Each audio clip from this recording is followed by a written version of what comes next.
Hi, my name is Chris Freeman. I teach here at Kellam High School in Virginia Beach. And today I want to be talking to my students about what they should be working on for this Own It project that we've been pushing through using ArcGIS. And so today, what you should be working on with or without me is this 20 point here, question 5. Create a proposal to improve stormwater management on your school site. Identify social, economic, and environmental impacts that stormwater has on a community. Then you might be thinking to yourself, social? Really? Stormwater has a social implication? Well, certainly it would if you were thinking about buying a home in our area and you knew it flooded a lot, right? It might make you not want to buy in that area, and that could give you some anxiety if you did own a home there. And so that's certainly social. But also, social can just be well being. If you had a waterway that was really, really pretty, a stormwater drainage that had an aesthetic quality to it, like, say, blooming lily pads or some sort of really pretty aquatic vegetation, then that could give a social benefit as well, right? You might want to walk over and check it out, spend some casual time there, hanging out with some friends. So I want you to be thinking about these different implications that the social aspect of your proposal for improving our stormwater management can have at Kellam High School. The economic is also an interesting possibility as well, right? Um, Obviously, you're going to add value if you are benefiting stormwater flow in an area to any home development. But could we potentially sell aquatic flowers that we pick from our stormwater site? Can there be some sort of student economic value for you to consider and really get out of the box on here? So think through this economic piece. There can be some really powerful ideas that you develop that is using a stormwater site that won't negatively impact that, but will actually improve water quality that's flowing out, and also create something of value to sell and that would be aesthetically pretty for that social component.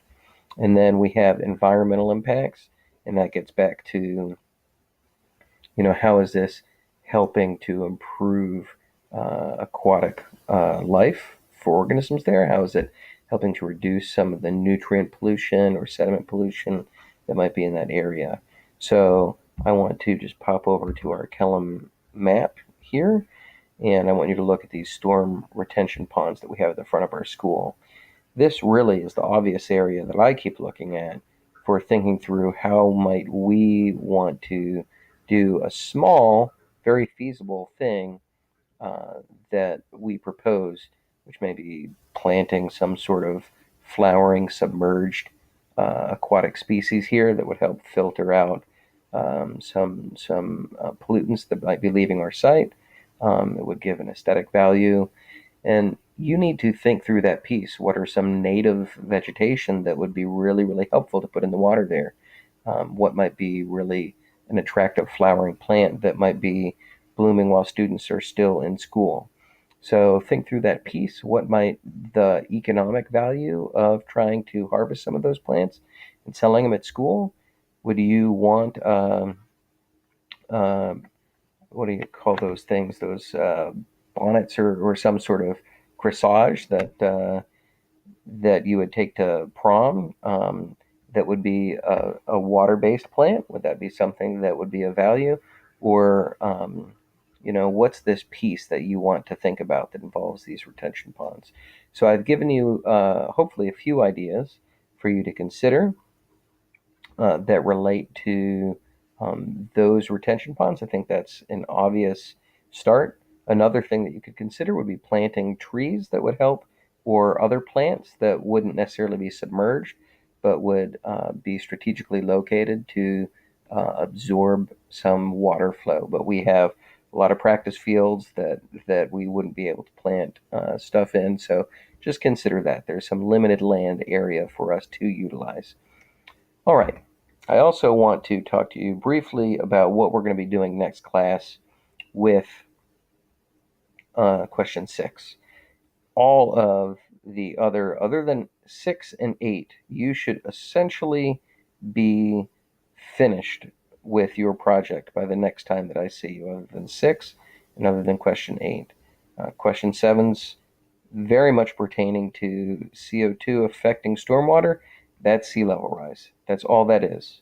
So you need to focus on how sea level rise is affecting our area and going to create more storms, which will add to stormwater flow problems.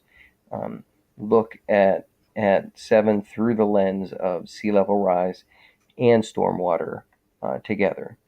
That's that focus. But getting back to 6, this is worth 20 points. It's a big deal. We are going to be going out into the field next class, so come prepared. Rain or sun, we're going to need to measure off a 20 by 20 foot square area in Arkellum Woods. And you can tailor that to where you did your tree coring site. I think that would be a great idea. But we need to take some measurements of trees in that 20 foot by 20 foot area. We could make it 30 foot by 30 foot. It doesn't really matter. But we need to find out how many trees are there, how far apart they are, and what their diameter is. And what you're going to do is you're going to take that information and plug that into this National Tree Benefit Calculator. You're going to put in our zip code, 23456, and then you're going to find out what trees you're going to be focusing on. So what tree species, right? You're going to scroll down and look for the specific trees that we have. So if I look through this, I know we have shagbark hickory in that forest. I'm going to click on that just as an example here. And then diameter, there were some of the larger diameters there. Let's just say the diameter was 24 inches as an example. And the land use type near that doesn't really matter for what we want this for. So I'm just going to leave it at single family residence, and then we're going to hit calculate. Now, once you've calculated that, you're going to need to do that for every single tree, different species with different diameters, so that you can start to add up some of their values in a 30 foot by 30 foot or a 20 foot by 20 foot area.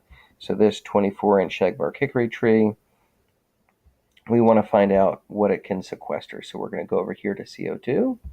We're going to click on that, and it says it can sequester 878 pounds of carbon.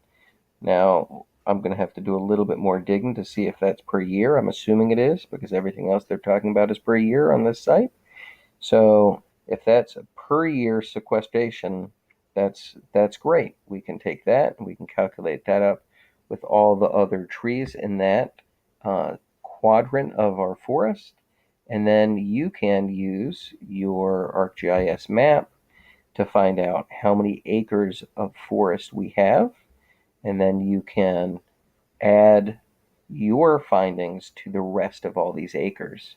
And that's a way that we can sort of get a rough estimate of our forest sequestration abilities.